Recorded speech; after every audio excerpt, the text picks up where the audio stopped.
And now we will prove Sturm's fundamental comparison theorem.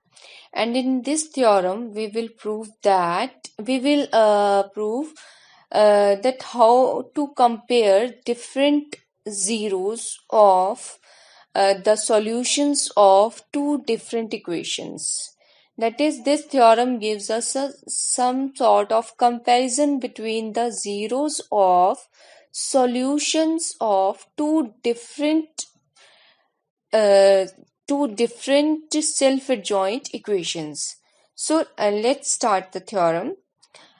In the theorem, we have assumed that phi1 is a real solution of the equation given by 1.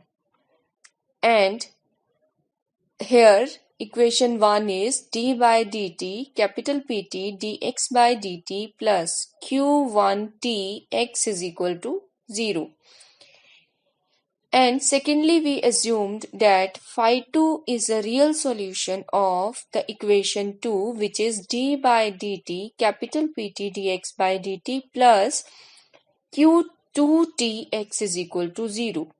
The difference between both the equations 1 and 2 is that in the first equation, the part with the term x is q1, and in the second equation, the part with the term x is q2, function is q2t. So these functions are different. q1t is not same as q2t.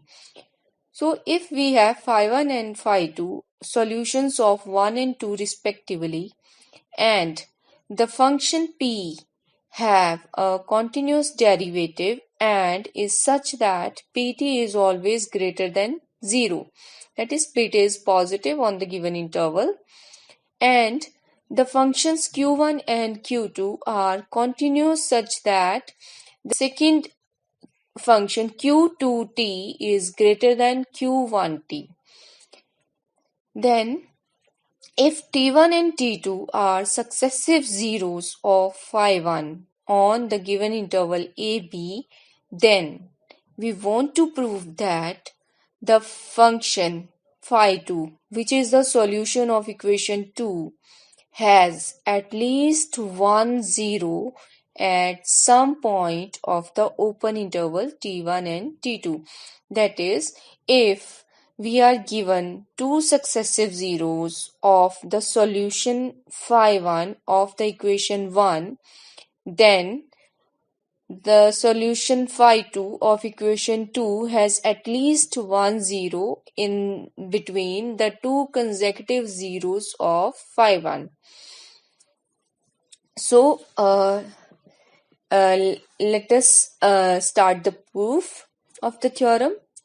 Now we have given that T1 and T2 are successive zeros of phi1, and we want to prove that phi2 has at least one zero at some point of the open interval T1 and T2. Now we assume that phi2 doesn't have a zero on the open interval T1 and T2. So we are assuming on the contrary. So without loss of generality, assume that phi1t is greater than 0 and phi2t is greater than 0 on the given interval t1 to t2. Now since phi1 and phi2 are solutions of 1 and 2 respectively, so we are if we substitute phi1 in place of x in equation number 1, then the equation will get satisfied. And similarly, phi2 will satisfy equation number 2. And when we substitute these phi1 and phi2, we get equation 3 and 4 respectively.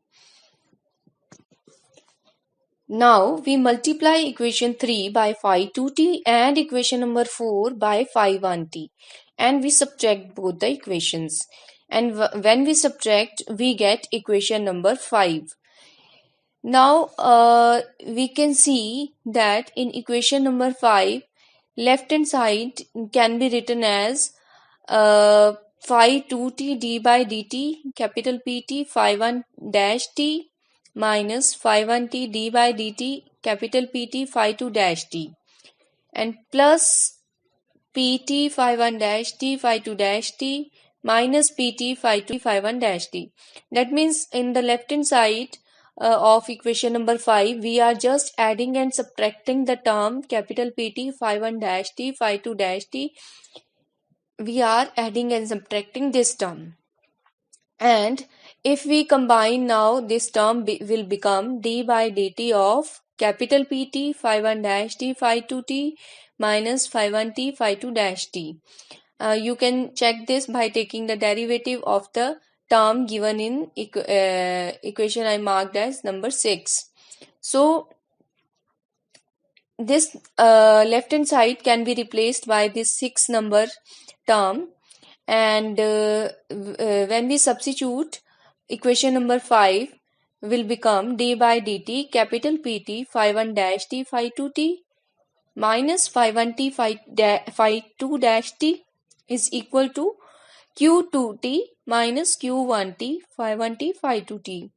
Now we integrate this equation from t1 to t2, and when we integrate in the left hand side using the fundamental theorem of calculus, then and substitute the upper and lower limits, we get that phi 1 because t1 and t2 are solutions, t1 and t2 are zeros of phi 1.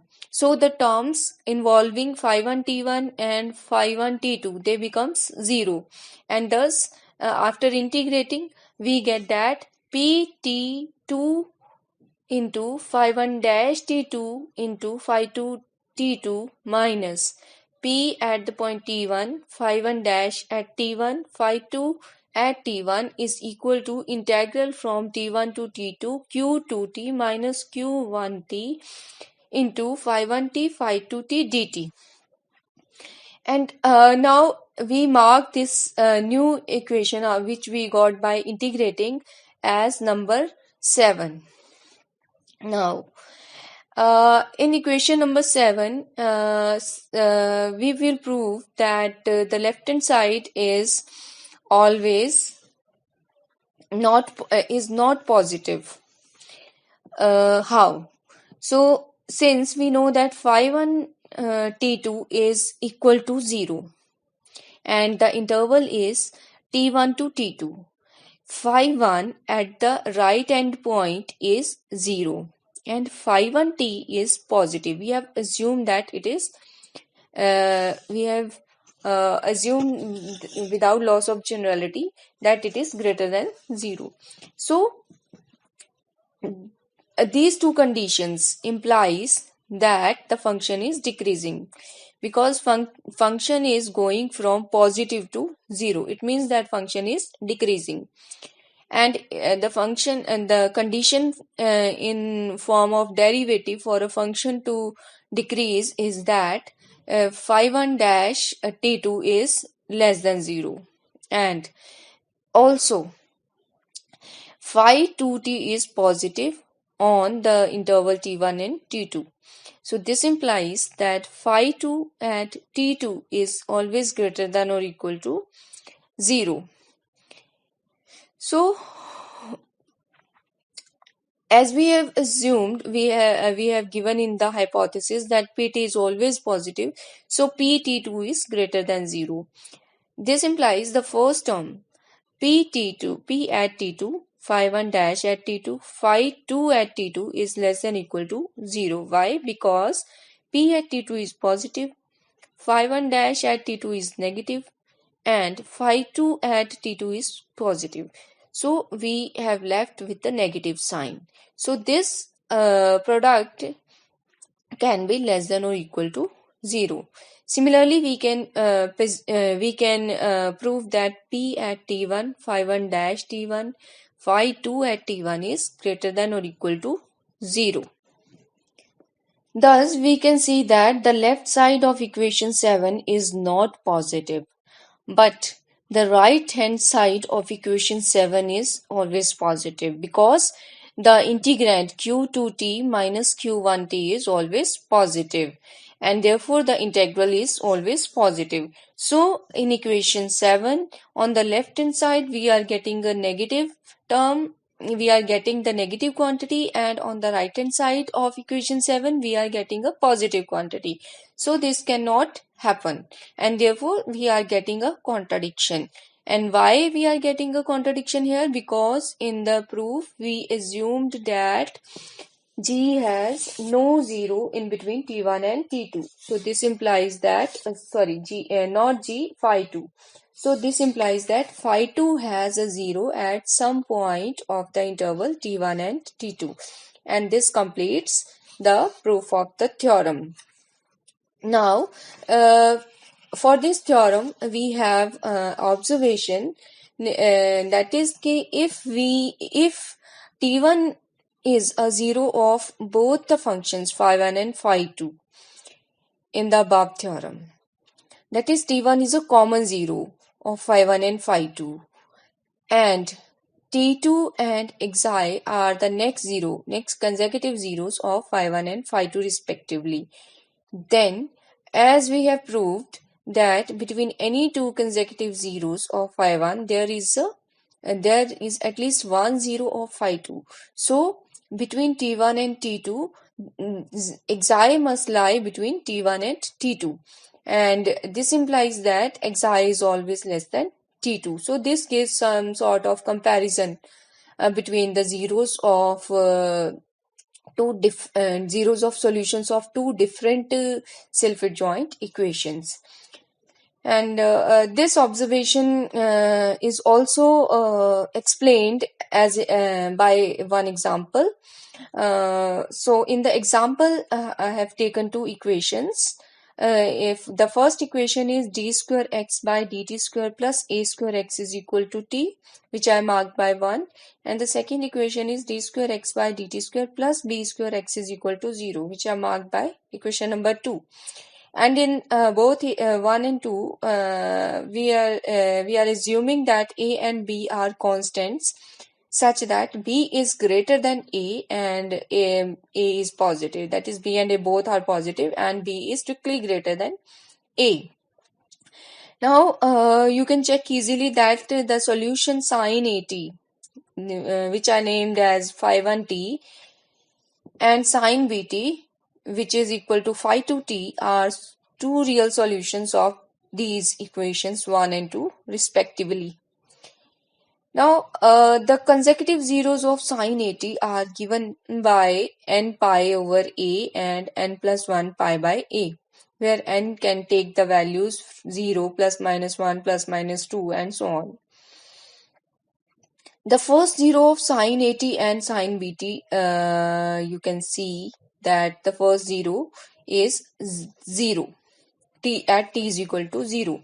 That means both the solutions phi 1 and phi 2 have a common zero, namely t is equal to 0.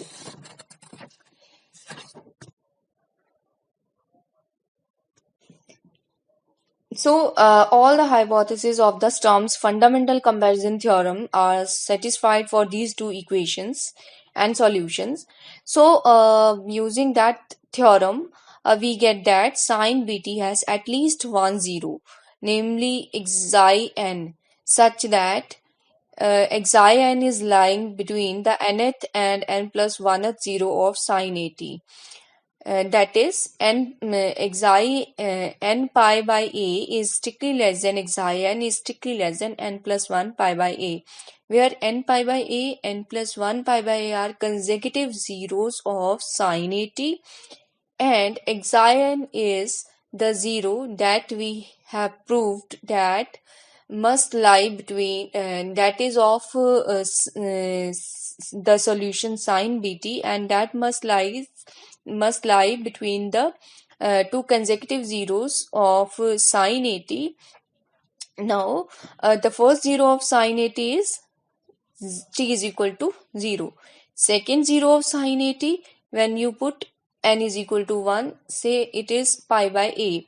So, two consecutive zeros are 0 and pi by a. These two are of the function sin at. Similarly, if you evaluate the two consecutive zero of sin bt, they are 0 and pi by b. So, by the Sturm's comparison theorem, between 0 and pi by a, there must lie one zero of the function sine bt. Since 0 is, we can place 0 at the point 0. So pi by b, the second 0 of function sine bt will lie between 0 and pi by a. That is, pi by b is strictly less than pi by a. And hence we can see that the observation is proved with the help of this example. So that's it for today. In case of any problem, you may contact through WhatsApp or email, and please go through with the proofs of these theorems and the exercise at the end of this section. And in case facing any problem, you may contact me through my mail or WhatsApp, or you can also call me. So thank you very much and take care.